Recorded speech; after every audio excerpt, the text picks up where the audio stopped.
I'm pretty excited for them. I mean, really, look, everyone can make fun of them all they want for how they celebrated getting the 7th seed and winning the playing game. But honestly, that's the heart they had. They're a young team. Everyone was killing Karl Anthony Towns when he oh, he's waving goodbye like he's Kobe, like as if like he's whatever. But that's all good fun. Look, when I saw that the show, I laughed because like you see it. But that's the emotion you want out of guys. It goes. Everyone's like, okay, we want our athletes to care, but we don't want them to do all that. The Timberwolves cared so much and they put so much out there, and they're a young team that really wants it. And look, looking at their salary cap, there's not that much that jumps out at me right away. Like there's a lot of players that might be moved, but none of those really big guys. One thing we were talking about off air was D'Angelo Russell, what you do with him, because their team was super successful this year without him playing super well. He's a guy that they've committed a lot to. They've committed a lot of resources to getting him there, committed a lot of resources to letting him succeed. And he didn't really live up to it. So I'm curious what you think they can do with him, because that's someone that might get moved. Everyone else, right? There's a lot of contracts of guys that didn't get a lot of minutes this year that might get that who knows what they'll do with. But he's a guy, right, that they really believed a lot in, and they still made it happen without him. But if they really want to crack that upper echelon of Western Conference team, they need to do something. Yeah, unfortunately, it's come to that point where you have to entertain offers for D'Angelo Russell because, it's only a second playoff run, but he's been in the league for quite a while. He's 25 years old, several years under his belt.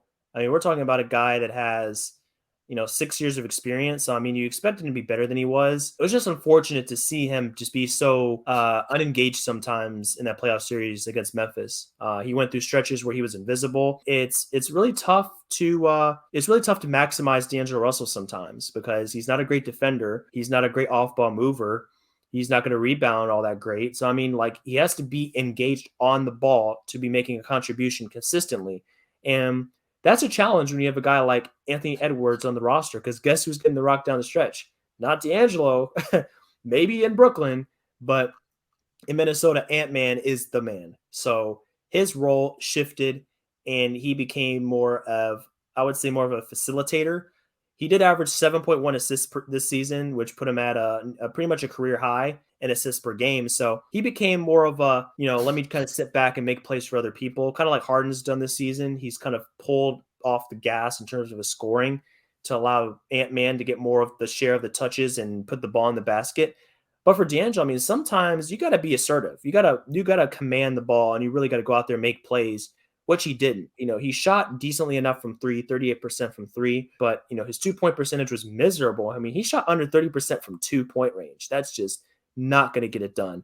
He is no threat near the rim. He's not a finisher, and he did have a good amount of assists. It's just not good enough. 12 points a game.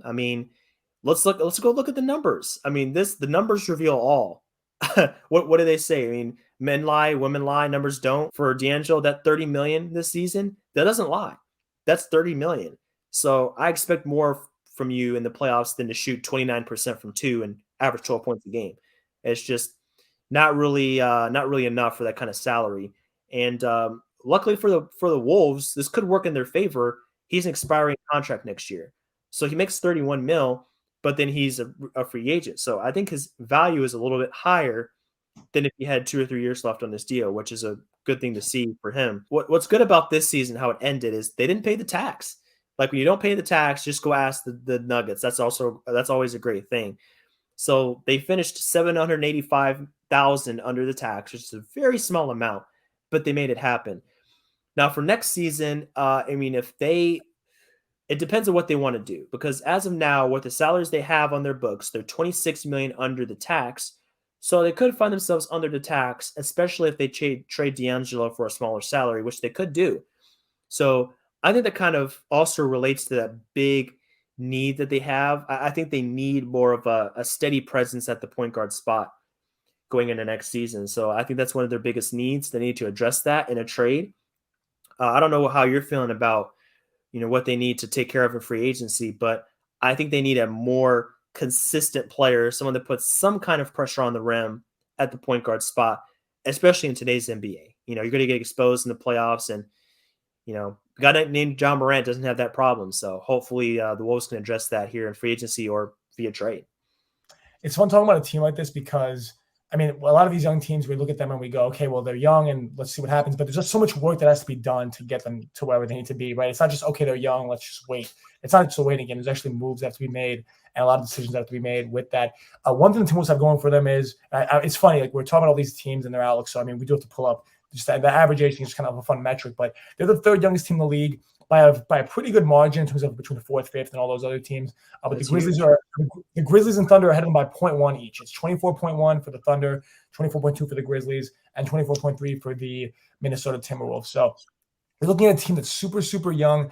And this guy, and like them and the Grizzlies are obviously playing at a super high level and really might be a sleeper team to really. I mean, think about it. If you said at the beginning of the season they'd make it to the conference finals, everyone would have kind of laughed at you. The Grizzlies in the conference finals with who? With Desmond Bane with a wingspan shorter than his height? Like, are you kidding me? but they're doing it, right? And like that's a team of Timberwolves. Who's stopping them with a team this young from doing it again next year? You mentioned, right? I mean, what can they do? Is D'Angelo Russell that point guard that's going to take them there? Doesn't look like it after this year. And you're saying someone that can get some more pressure on the rim. John Morant would be nice for them. I'm not going to lie. That would be pretty solid, but that's not happening anytime soon. So with that being the case, who can they really look at? I'm not too sure who it would be, whether it's through trade or free agency. The free agency market doesn't scream that to me. And the Timberwolves only they could really make. I don't know what kind of push they'd make in that market to get someone that's at that level to get them over the hump like that. Obviously, right, if let's say they do something with D'Angelo Russell's contract, that's kind of where I see more of that happening, where they're able to move him a little bit and get someone back that, whether it's picks or whether it's really just a player at that level that can maybe play a little bit differently, play a little bit better next to Cat. That could be really great for them. Everyone kind of was hopeful for that pick and roll dynamic with D'Angelo Russell and Cat to really turn into something. And it did it at spurts, right? You will occasionally see the ice in my veins celebration be brought out. It happens. But it wasn't consistent enough, and it didn't really show itself up at all, really, in the playoffs. And when you mentioned his percentage from the field on layups and stuff, or on two-pointers, that's crazy to me. And that's, I think, just a really, really startling number that, I mean, numbers might be a little misleading, but never that misleading. A number when numbers say that, don't lie, man. They don't lie.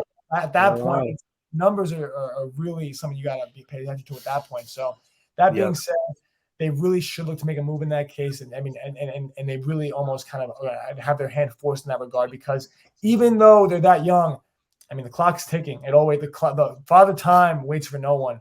And you might think you have a young team, and then one or two moves later, you're the Knicks, and you sign a bunch of veteran free agents, and you end up squandering what you had. That's me. Right? That's the ode to a Knicks fan that's just really, really upset. If you're a franchise listening to this, don't let that be you. Don't make a decision like that. Keep your team young. Keep your team, but capitalize on that. Don't let it waste you by. Karl Anthony Towns is a generational talent, and you don't want to see what happened to KG happen to him. They had some really good success over there at that point. The Wolves aren't there yet, but maybe they can get there the next year or two. Maybe, who knows? They can keep it going a little bit longer than those Wolves in the past kept KG's real prime going. So let's see what happens with them. But whatever happens, I mean, look, we just went through all these teams. They all win the playoffs for a reason this year. They all showed some level of competency, either on the court or as the GMs did in their team building over the past few off seasons. Let's see if they can keep it going and really rise up those ranks a little bit. Maybe next year when we have this show, we'll be talking about these teams 2 or 3 weeks from now when we're talking about the conference final teams or the semifinals teams that got eliminated. So hopefully these teams are able to keep this success going. Yeah, I think they can, honestly. Just looking at their roster, they do have to address the D'Angelo Russell situation, obviously.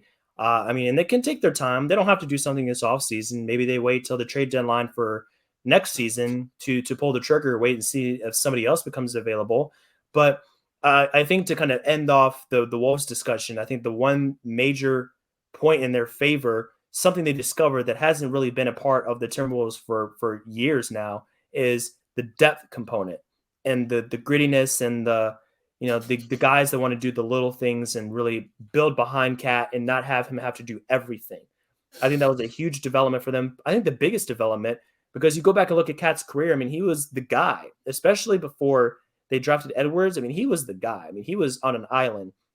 And you go back and you look at the advanced metrics, it was Cat, everyone else, just every year. Now it's Towns, and You got Ant Edwards in there, and Russell had. I mean, he had a pretty decent regular season. I mean, he dropped off in the playoffs, but he still had a good run in those 82 games, and that's all good and well. But then you go look behind them, like Patrick Beverley did great things for them. He changed the culture in a great way. Jared Vanderbilt, your man, Jaden McDaniels. I mean, like one of your favorite players, right?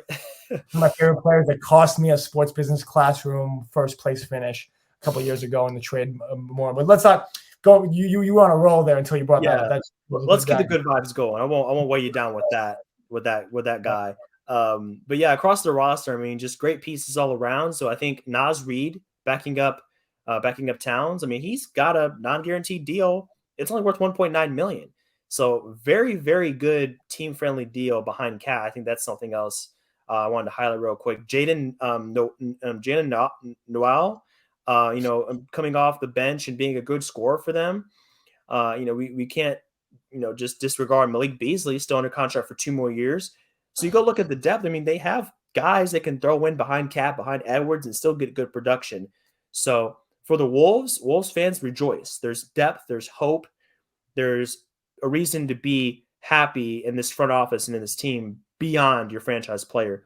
Just need to change some things on the margins, get another player or two, and they're on their way. They're on the way to contention.